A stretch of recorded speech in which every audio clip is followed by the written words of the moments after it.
The Atacama Desert Research Station looked like nothing more than a collection of bleached white modules against the endless rust-colored landscape.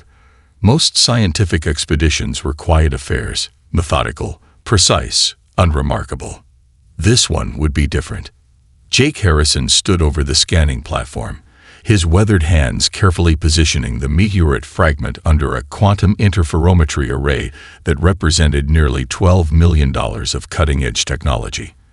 At 42, he had a reputation for being simultaneously brilliant and infuriating, a quantum physicist who made other scientists simultaneously respect and resent him.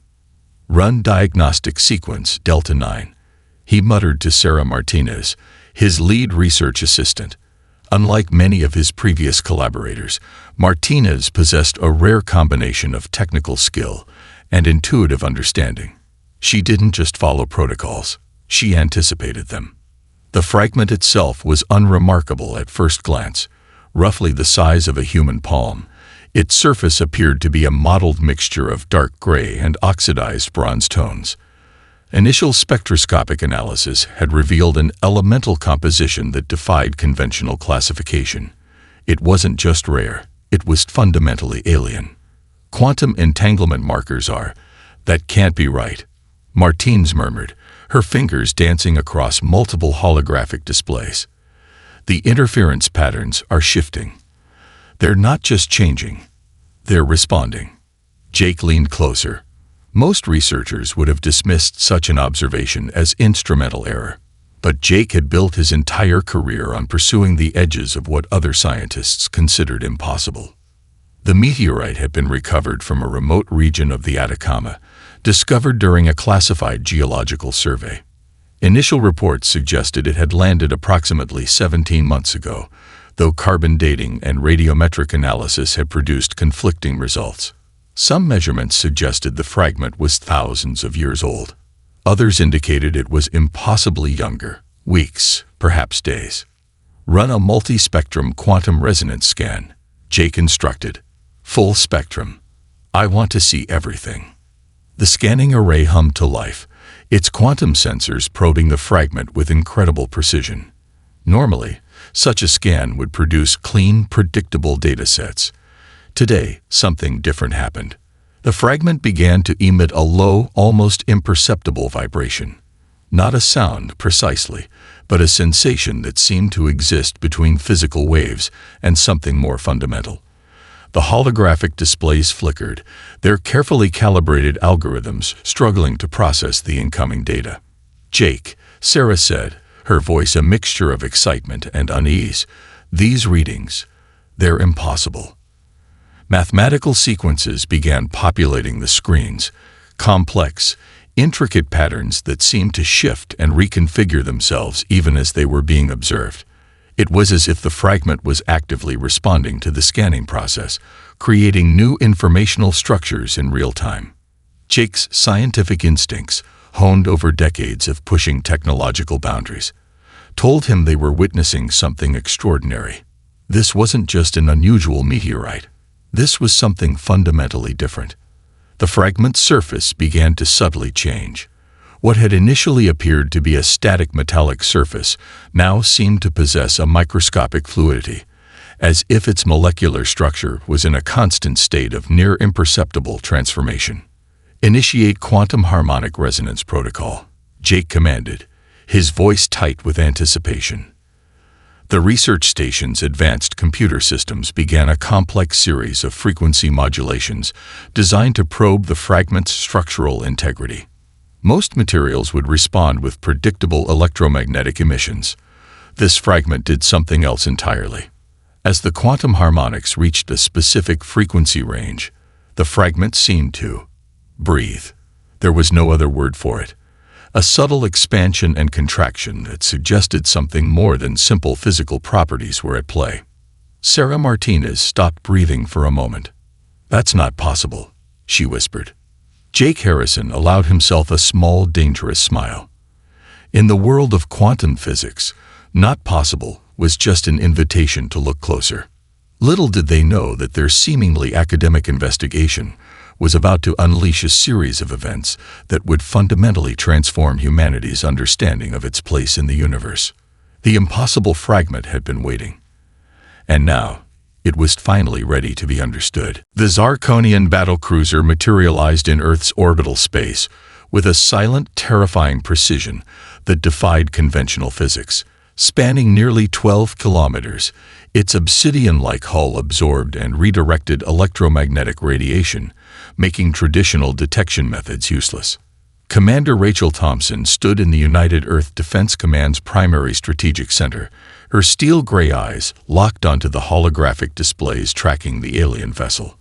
At 45, she had spent 2 decades preparing for a scenario most military strategists considered impossible: a direct extraterrestrial threat to human sovereignty.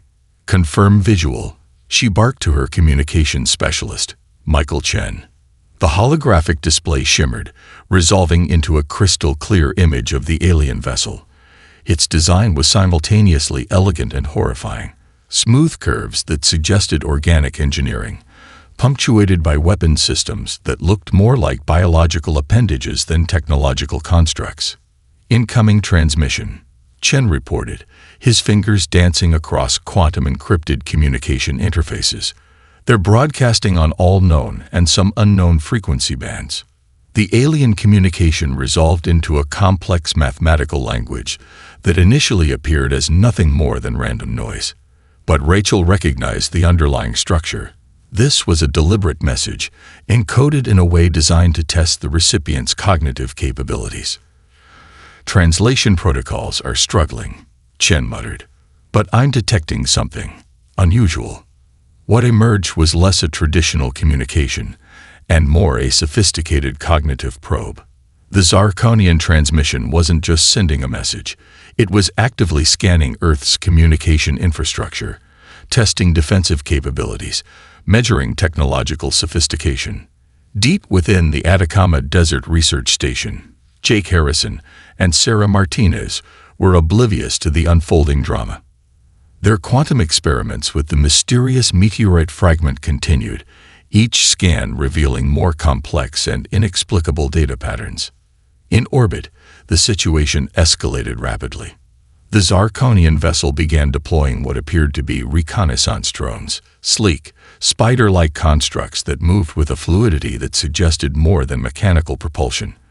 They dispersed across Earth's orbital space, each device emitting complex scanning frequencies. They're mapping our entire defensive grid, Rachel realized. They're not here to communicate. They're here to assess. Military satellites across multiple orbital rings began to activate. The United Earth Defense Network was a multi-layered system developed after decades of paranoid preparation. Quantum-entangled communication networks, adaptive AI defensive protocols, and a distributed weapons system that could reconfigure itself faster than any known technological standard. The first Zarkonian attack came without warning. A weapon discharge that looked more like a rippling wave of dark energy struck the primary defensive satellite above the North American continent. Traditional military doctrine would have predicted total system destruction. Instead, something unprecedented occurred. The satellite's quantum adaptive shields didn't just absorb the energy. They analyzed it, understood it, and began to generate a counter-frequency in microseconds. "My God," Chen whispered. "They're learning." Rachel understood immediately. The defensive network wasn't just responding, it was evolving. Each alien weapon discharge provided additional data, additional complexity to the human technological ecosystem. The Zarkonian leadership, observing from their massive battlecruiser, began to realize they had gravely miscalculated. Humans weren't just another emerging civilization to be cataloged and potentially subjugated. They were something fundamentally different, a species whose technological infrastructure possessed an almost organic adaptability. More weapon discharges followed. Each one was met with a response that was subtly, terrifyingly different from the last. The human defensive grid was learning, adapting, growing more sophisticated with each microsecond of conflict. Within the research station, completely unaware of the orbital confrontation, Jake Harrison made another breakthrough with the meteorite fragment. The quantum signatures, he told Sarah, they're not random. They're a communication protocol. Something is trying to tell us something. In orbit, Commander Rachel Thompson watched as humanity's first extraterrestrial encounter transformed from a potential extinction event into something far more complex. The Zarkonian vessel hung in space, its weapon systems gradually being neutralized by a defensive network that seemed to be writing its own rules of engagement. First contact had begun, and nothing would ever be the same. The research station's environmental controls flickered unexpectedly. Precision instruments that had been calibrated to measure with nanometric accuracy began to drift, their readings becoming increasingly erratic. Jake Harrison noticed it first. A subtle vibration that seemed to emanate not from any mechanical source, but from the meteorite fragment itself. "Sarah," he called, his voice low and intense. "Are you seeing this?" Martinez was already analyzing the data streams, her fingers moving across holographic interfaces with practiced speed. The fragment was no longer behaving like an inert object of scientific study. It was communicating, or something very close to communication. The quantum resonance patterns defied every known principle of physics. Where traditional scientific models would predict stable, predictable interactions, this fragment created something entirely different. Complex mathematical sequences began to emerge, not as static data points, but as dynamic, living patterns that seemed to breathe and pulse with an internal logic. "It's responding to emotional states," Sarah muttered, more to herself than to Jake. "The quantum fluctuations are directly correlated with our cognitive and emotional responses." Jake leaned closer. Years of scientific training battled with an almost primal sense of wonder. The fragment wasn't just a piece of extraterrestrial technology. It was a living system of information, a cognitive interface that was actively probing their understanding. Across the planet, unbeknownst to the researchers, something extraordinary was happening. The quantum resonance from the Atacama Research Station began to create subtle interference patterns in global communication networks. Satellite systems, quantum communication grids, and even standard electromagnetic channels started to exhibit microscopic anomalies. In the United Earth Defense Command, Commander Rachel Thompson was dealing with the aftermath of the initial Zarkonian encounter. The alien vessel remained in orbit, its weapon systems progressively neutralized by Earth's adaptive defense network. "We're receiving strange quantum signature interference," Michael Chen reported, his hands moving across advanced holographic displays. "It's like something is trying to communicate through our existing communication infrastructures." Back in the research station, Jake made a breakthrough that would change everything. "Emotional state," he said suddenly, a spark of realization in his eyes. "That's the key. It's not just measuring our emotions, it's using them as a communication protocol." He approached the fragment with a carefully controlled sense of curiosity. The holographic displays began to shift, creating intricate three-dimensional projections that looked like nothing so much as living mathematical equations. Sarah gasped. The projections were creating what appeared to be a complex narrative. Not in words, but in quantum information patterns. It was a story told through mathematical relationships, a communication method so advanced it made human language look primitive by comparison. Fragments of cosmic history began to emerge. Images of galactic civilizations rising and falling, cosmic events that span millions of years, all compressed into millisecond-long quantum information bursts. The fragment was revealing something fundamental about the nature of the universe and humanity's potential role in it. "It's a testing mechanism," Jake realized, "something designed to identify species with specific cognitive capabilities." The quantum resonance began to intensify. Communication networks across the planet started to show unexpected behavior. Stock market algorithms became slightly more intuitive. Scientific research databases experienced unexplained correlations. Quantum computing systems began to solve previously intractable problems with alarming speed. Humanity was being tested, and the test was happening on a level far more fundamental than anyone could have imagined. In orbit, the Zirconian vessel began to experience its own inexplicable quantum anomalies. Their most advanced scanning systems started to receive fragmented information, glimpses of a cosmic guardian system that defied their most sophisticated understanding. The fragment in the Atacama research station pulsed with an energy that was neither electromagnetic nor quantum, something entirely different. A living information system that had been waiting, watching, searching for a species capable of understanding its true nature. Jake Harrison and Sarah Martinez stood at the precipice of the greatest discovery in human history, and they were beginning to understand that they were not just observing something. They were being observed. The quantum resonance warfare had begun. The first full-scale Zirconian assault began with a silent, devastating precision that had obliterated countless civilizations before humanity. 12 massive energy cannons emerged from the battlecruiser's obsidian hull, each weapon capable of turning entire continental regions into molten glass. These were not mere weapons, but quantum-disruptive energy projectors that could unravel molecular bonds at unprecedented scales.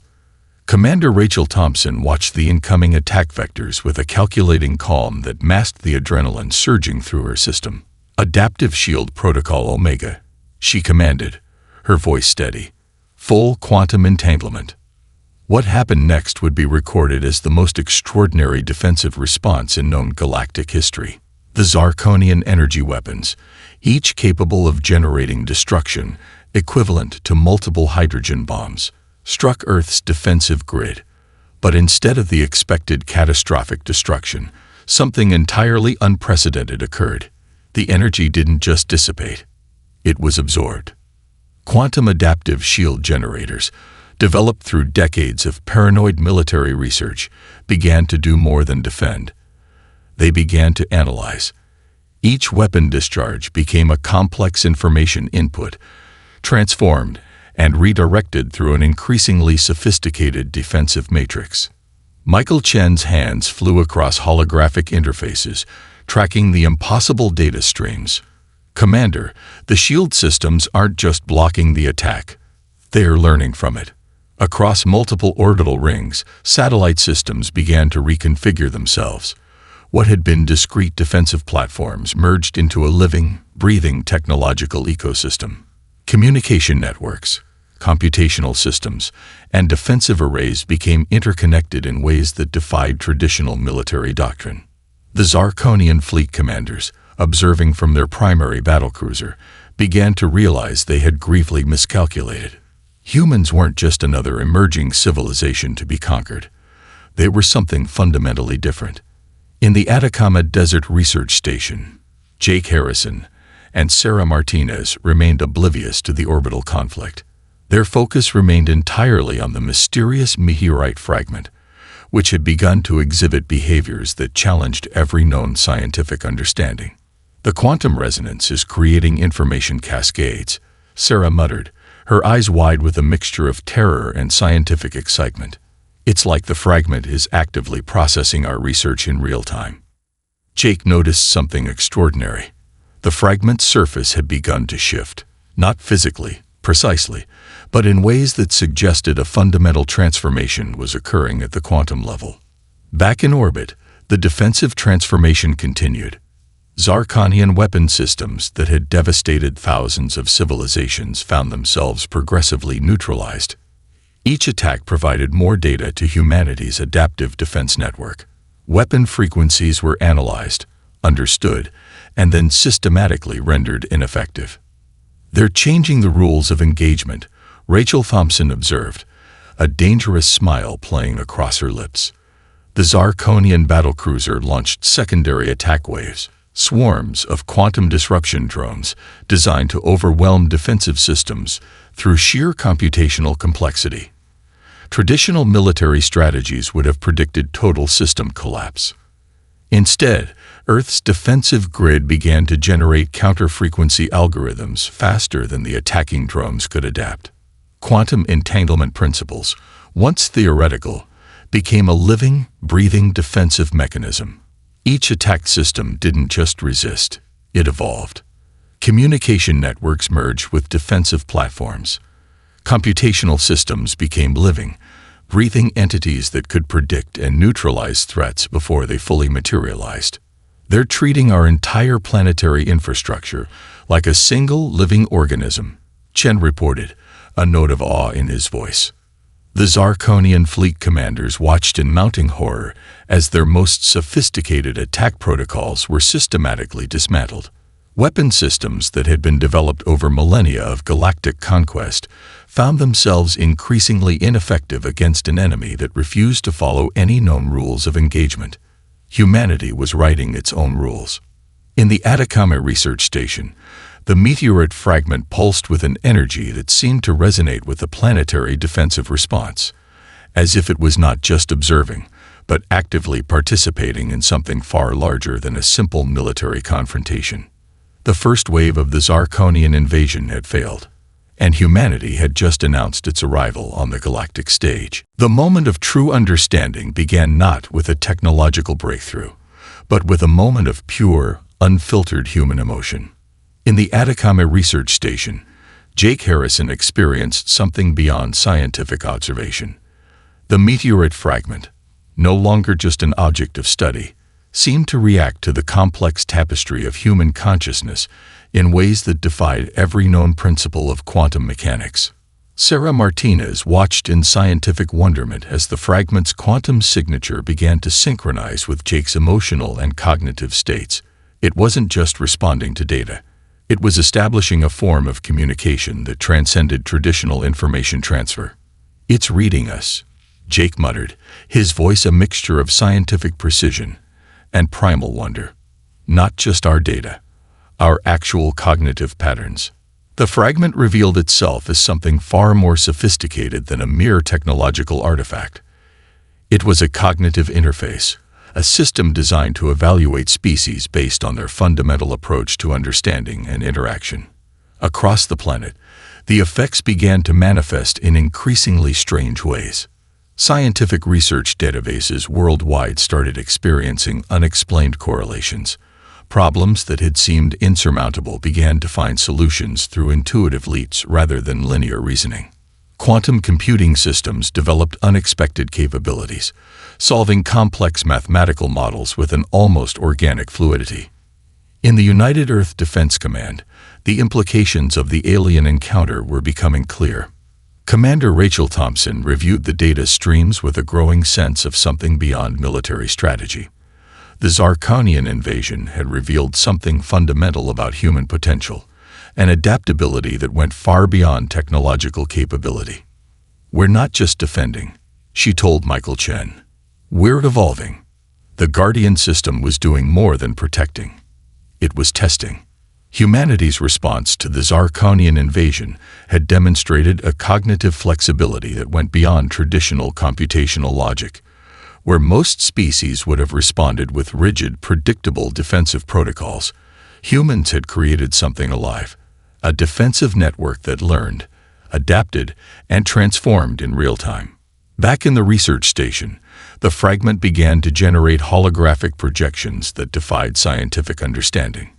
Complex mathematical sequences transformed into visual representations of cosmic history, not as static images, but as living, breathing narratives of galactic evolution. Jake realized they were witnessing something extraordinary. The Guardian system wasn't just a weapon or a defensive mechanism.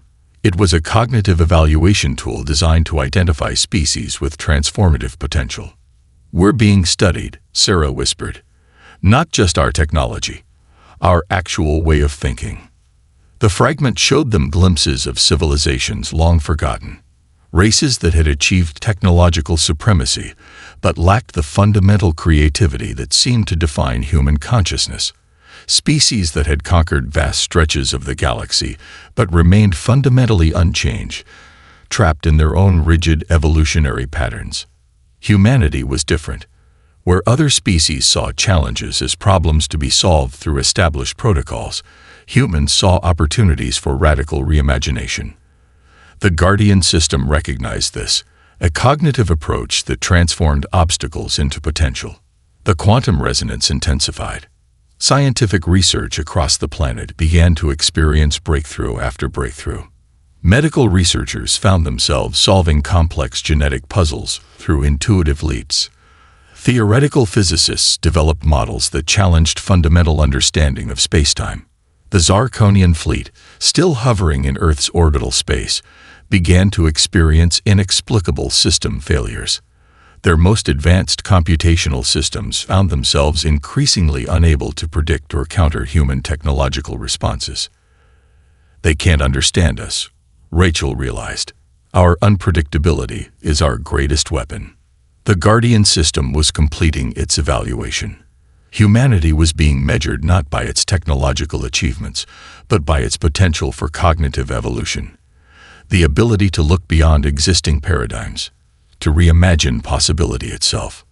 In the research station, the fragment pulsed with an energy that was both a communication and a challenge, a cosmic test that humanity was passing with each moment of creative defiance. Jake Harrison looked at Sarah Martins, and in that moment, they both understood. They were no longer just observers. They were participants in something far greater than themselves. The cognitive resonance had been unleashed. The Zarkonian leadership's fatal miscalculation became increasingly apparent with each passing moment. Their primary battlecruiser's computational core, a system that had successfully managed galactic conquests for millennia, began to experience catastrophic cognitive dissonance. Human technological infrastructure wasn't just defending. It was actively evolving, transforming, rewriting its own fundamental operational parameters in real time. Admiral Krelax, the Zarkonian fleet commander, watched in mounting horror as their most sophisticated attack algorithms became progressively less effective. What had worked against thousands of civilizations was failing spectacularly against humanity. Quantum adaptive networks, Michael Chen reported to Commander Rachel Thompson, are now operating at 427% above projected computational capacity. They're not just defending, they're anticipating. The transformation occurred across multiple technological domains simultaneously. Communication networks merged with defensive systems. Computational grids became living, breathing entities that could predict and neutralize threats before they fully materialized. Each alien weapon discharge became an opportunity for further technological evolution. In the Atacama Research Station, Jake Harrison and Sarah Martinez witnessed the most extraordinary manifestation of this transformation through the meteorite fragment.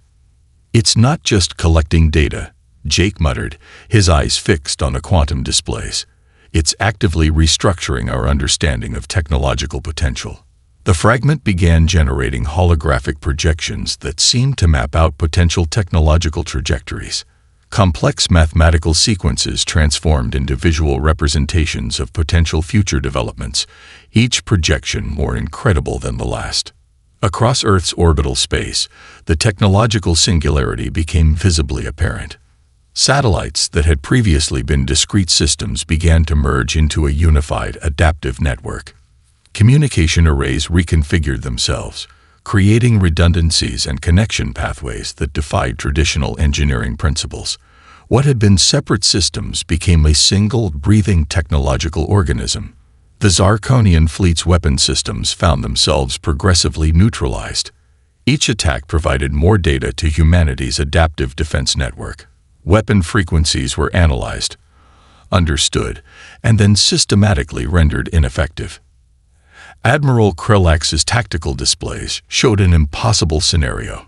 Their most advanced computational models predicted total human system collapse. Reality was delivering something entirely different. They're rewriting the rules of technological engagement, the alien commander realized, a mixture of terror and grudging respect emerging in his communication logs. The meteorite fragment in the Atacama Research Station pulsed with an energy that seemed to resonate with the planetary defensive response. Its quantum signatures began to interact with global technological infrastructure in ways that suggested something far more complex than a simple defensive mechanism. Rachel Thompson understood what was happening on a fundamental level. "We're not just defending," she told her command team. "We're being evaluated." The technological transformation accelerated. Quantum computing systems developed capabilities that seemed to emerge from nowhere. Scientific research databases experienced unexplained correlations. Problems that had seemed insurmountable began to find solutions through intuitive, almost organic computational processes. Jake Harrison watched the quantum displays with a scientist's precision and a sense of profound wonder. "It's a cognitive interface," he explained to Sarah Martinez. "Not just a weapon or a defensive system. It's a testing mechanism designed to identify species with transformative potential."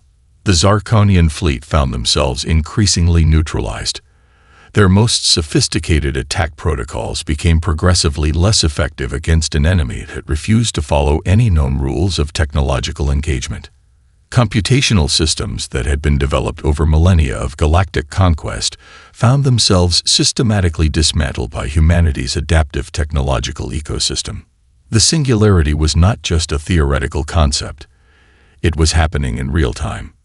Humanity was writing its own rules of technological evolution, and the universe was watching. In orbit, the Zarkonian battlecruiser hung like a defeated monument to outdated technological paradigms. Each moment revealed more clearly that they were facing something fundamentally different, a species capable of transforming technological challenge into evolutionary opportunity. The technological singularity had begun, and nothing would ever be the same. The fundamental difference became clear in a moment of unexpected brilliance. While the Zarkonian fleet possessed millennia of refined technological supremacy, they understood the universe through rigid, predictable computational models. Humanity operated differently, a chaotic, beautiful system of innovation that defied linear progression. Dr. Sarah Martinez discovered the first true breakthrough in the Atacama Research Station.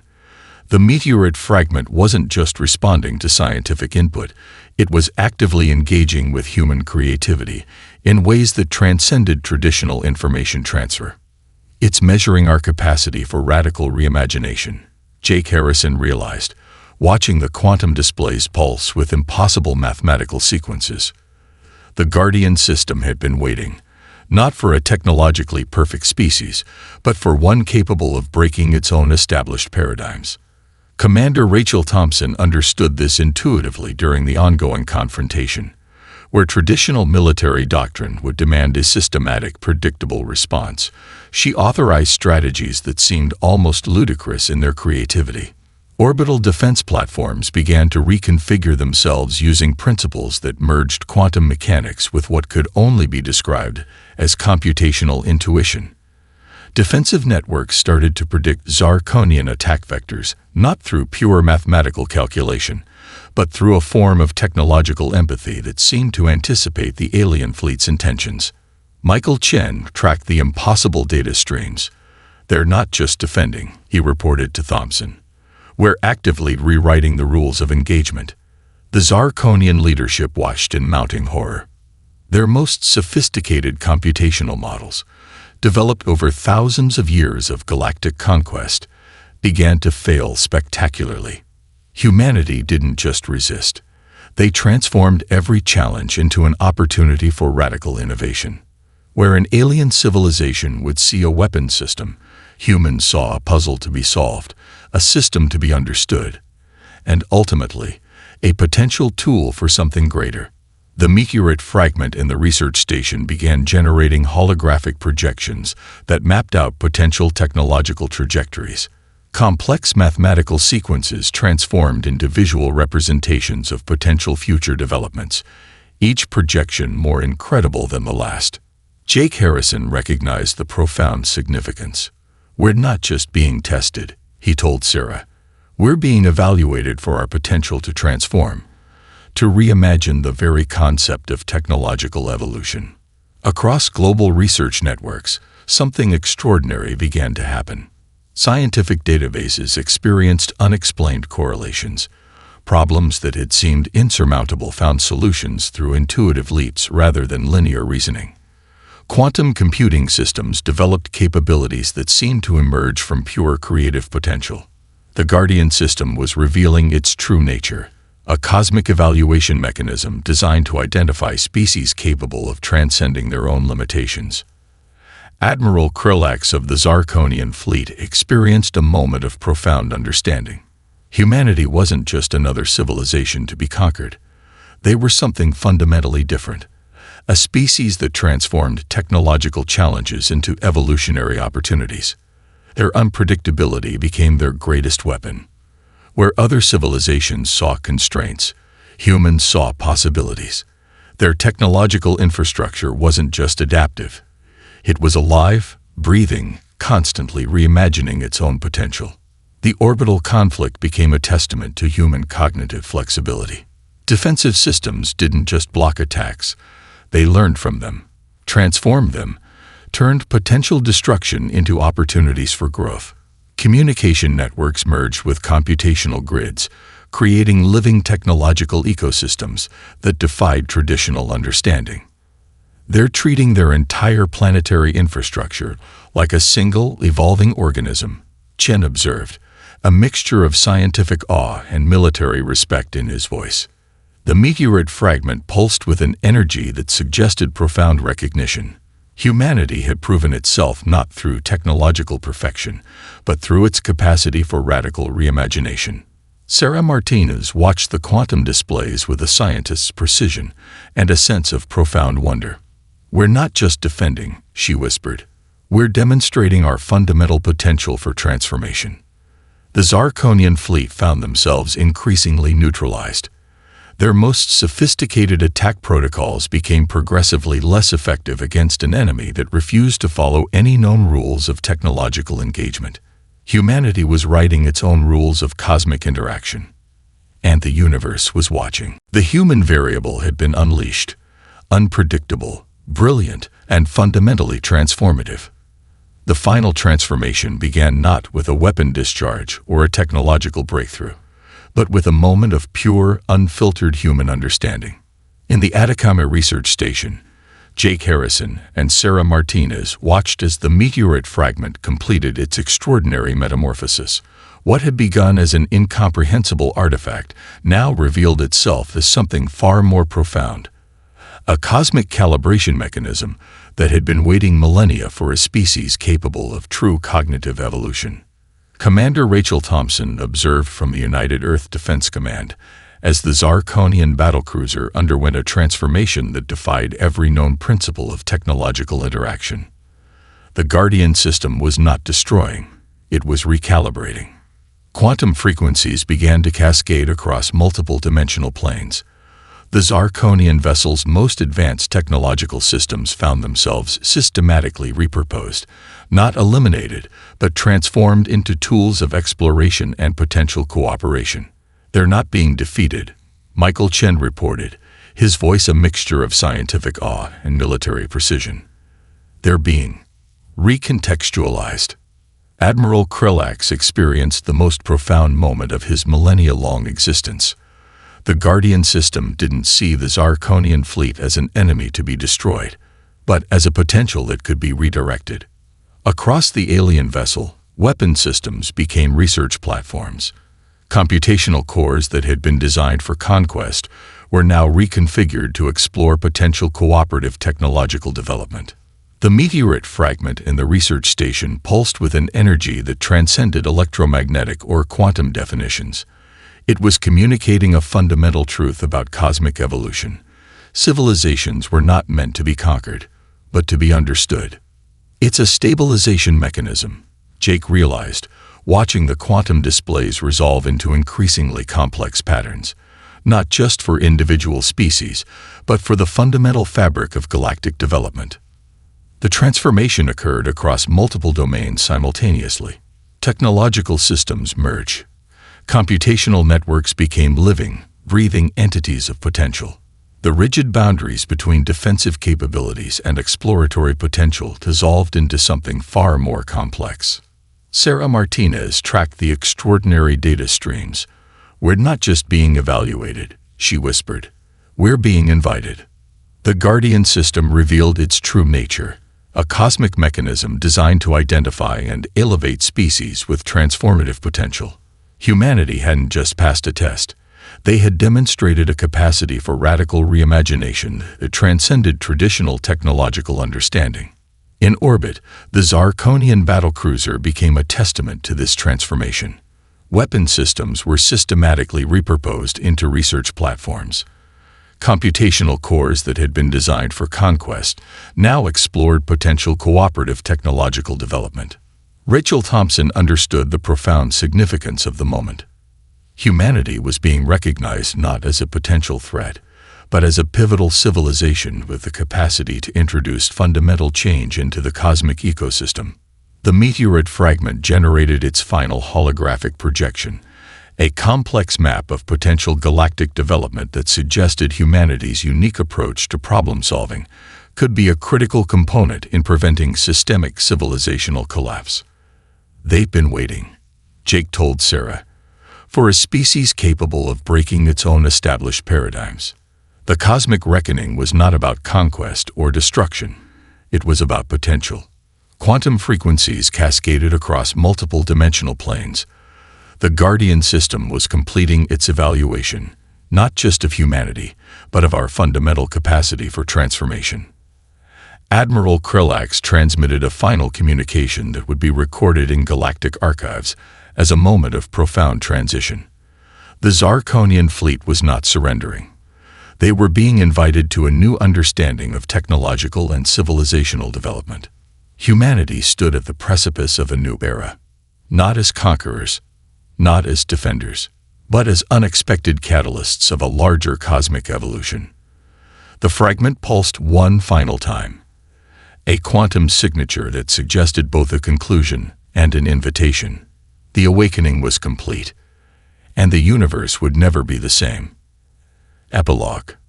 Dr. Jake Harrison understood that their fatal mistake was actually the most significant discovery in human history, proving that in the vast, complex mathematics of existence, curiosity, creativity, and the capacity for radical reimagination were the most powerful forces of all.